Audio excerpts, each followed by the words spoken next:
Regulation of body temperature को regulate करने का काम स्किन भी करती है। Skin is essential for regulating body temperature through several mechanism. Skin body का टेम्परेचर मेंटेन करती है। जैसे गर्मी है तो बॉडी में इतनी गर्मी की रिक्वायरमेंट है नहीं, तो बॉडी टेम्परेचर मेंटेन करना है। मान लो बाहर ठंड है तो बॉडी का टेम्परेचर तब भी इतने ठंड में नहीं पहुँचाना है, तो एक एवरेज मेंटेन करने का काम भी स्किन कर देती है। इसके लिए डिफरेंट मैकेनिज्म वो यूज़ करती है। सिंपल मैकेनिज्म है जो अपना बॉडी का टेम्परेचर मेंटेन करने के लिए स्किन यूज़ करती है। पहला तो स्वेट प्रोडक्शन, तो स्वेट मतलब पसीने के थ्रू भी बॉडी का टेम्परेचर मेंटेन किया जाता है, या स्वेट इवोपरेट होता है फ्रॉम द स्किन सरफेस से जो इवोपरेशन होता है। It absorb heat energy from the body and cooling it down. जैसे पसीना बाहर निकलता है तो हमारी बॉडी कूल डाउन हो जाती है। तो ये एक मैकेनिज्म है बॉडी का टेम्परेचर में रेगुलेट करने का, एक मैकेनिज्म है sweat production. Next, insulation. The layer of fat beneath the skin के नीचे एक फैट की लेयर है जो इंसुलेशन का काम करती है।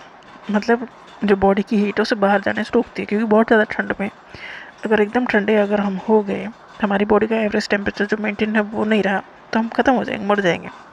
तो इसके लिए ज़रूरत है कि जो बॉडी का टेम्परेचर है वो बाहर के एटमॉस्फेयर से हाई रहे। अगर कोल्ड टेम्परेचर है तो बाहर वाले में वो ना मिल पाए, उससे हाई रहे, मतलब वहाँ पर हमारी बॉडी की हीट लूज ना हो। उसे इसके लिए ज़रूरत है उसे हीट को ट्रैप करने की, रोकने की। तो हमारी स्किन के नीचे एक फैट की लेयर है जो ये काम करती है कि जो अंदर की हीट है उसे इंसुलेट करने का काम करती है, अंदर ही रखने का काम करती है, बाहर उसे नहीं जाने देती। It helping to retain heat in colder environment. जो ठंडा है, मान लो 0 डिग्री है, -20 डिग्री है, तो हमारी बॉडी का टेम्परेचर -20 पहुँच गया तो मतलब हम ख़त्म हो जाएंगे एकदम। तो जो हमारी बॉडी की हीट है वो अंदर ही रहे, बाहर ना निकले, उसके लिए जो हमारी बॉडी स्किन के नीचे फैट की लेयर है वो इंसुलेशन का काम करती है। हमारी बॉडी को ही जो हीट है उसे बाहर जाने से रोकती है। तो इस तरह से बॉडी का टेम्परेचर मेंटेन करती है स्किन। नेक्स्ट है टेम्परेचर सेंसेशन। नर्व एंडिंग है स्किन में। नर्व एंडिंग, हमारी बॉडी में नर्व है, नर्वस सिस्टम यूनिट है न्यूरॉन। तो न्यूरॉन की जो एंडिंग है वो डिटेक्ट करती है चेंज इन द टेम्परेचर। जो भी टेम्परेचर में चेंज हो रहा है उसे डिटेक्ट करती है और रिले दिस इन्फॉर्मेशन, इस इन्फॉर्मेशन को जाती है ब्रेन तक, and triggering appropriate response to maintain thermal balance. तो बॉडी का टेम्परेचर बैलेंस करने के लिए इस जो स्किन में हमारी नर्व एंडिंग है वो ब्रेन तक सिग्नल पहुँचाते हैं कि हमें क्या एक्शन लेना है। तो ये भी एक काम है बॉडी का टेम्परेचर मेंटेन करने का। नेक्स्ट है हेयर एंड गूस बम्प।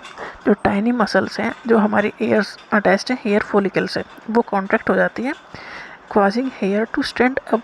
हमारे अगर हेयर खड़े हो जाते हैं ना, हाथ के हेयर जो हैं वो खड़े हो जाते हैं, कॉन्ट्रैक्ट हो जाते हैं, क्योंकि जो हेयर फॉलिकल्स हैं वो कॉन्ट्रैक्ट हो जाते हैं।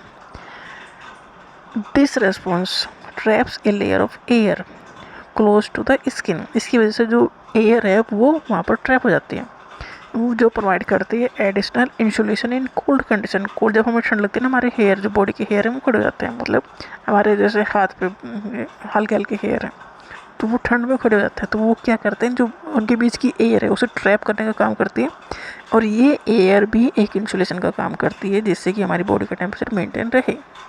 तो हेयर और गूसबम्प जो है ये भी हमारी बॉडी के टेम्परेचर को मेंटेन करने में हेल्प करते हैं। मतलब बहुत ज़्यादा ठंडी जगह हम चले गए, हमें ठंड लग रही है, तो हमारे स्किन पे देखेंगे ना जो हेयर फॉलिकल्स हैं वो कॉन्स्ट्रिक्ट हो जाते हैं, और वो जो हेयर फॉलिकल वो हेयर उसमें है वो खड़े हो जाते हैं, जिससे कि जो उनके बीच की जो एयर है उसमें एक लेयर का काम करती है, एयर ट्रैप हो जाती है, और एयर एक इंसुलेशन का काम करती है, हमारी बॉडी को ठंड से बचाने का काम करती है।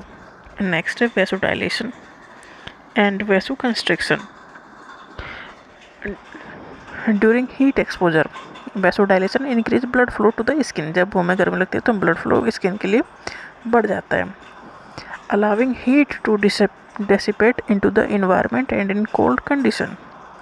वेसोकंस्ट्रिक्शन, जैसे कि गर्मी है तो हमारी वहाँ ब्लड फ्लो बढ़ जाएगा जिससे कि उस हीट को मैनेज किया जा सके, और जब ठंड है तो होगा वेसोकंस्ट्रिक्शन। ये करेगा, रिड्यूस करेगा ब्लड फ्लो को टू द स्किन तक ब्लड को कम पहुँचाएगा, वैसो कंस्ट्रक्ट कर देगा चीज़ों को, जिससे कि हमारी हीट को कंजर्व किया जा सके। मतलब अगर गर्मी है तो फैला दिया जाएगा, इसलिए हमारा चेहरा लाल हो जाता है, क्योंकि ब्लड फ्लो बढ़ जाता है गर्मी में, जिससे कि हीट बाहर जा सके, निकल सके और मेंटेन हो सके टेम्परेचर। और जब ठंड है तो कंस्ट्रक्ट कर दिया जाता है, इसलिए हमारा चेहरा भी नीला पड़ जाता है, क्योंकि ब्लड फ्लो को थोड़ा कम कर दिया जाता है, जिससे कि अंदर की जो हीट है वो बाहर ना जा सके। तो रिड्यूस किया जाता है blood flow to the skin. ये इसके लिए हो रहा है, conserving heat and maintaining core body temperature. Body का टेम्परेचर मेंटेन करने के लिए होता है vasodilation and vasoconstriction. मतलब गर्मी है तो ब्लड फ्लो ज़्यादा स्किन की तरफ होगा, और अगर सर्दी है तो ब्लड फ्लो कम होगा, तो वैसो कंस्ट्रिक्शन होगा सर्दियों में। सर्दियों में इसलिए कि जो बॉडी की हीट है उसे बचाए रखने के लिए।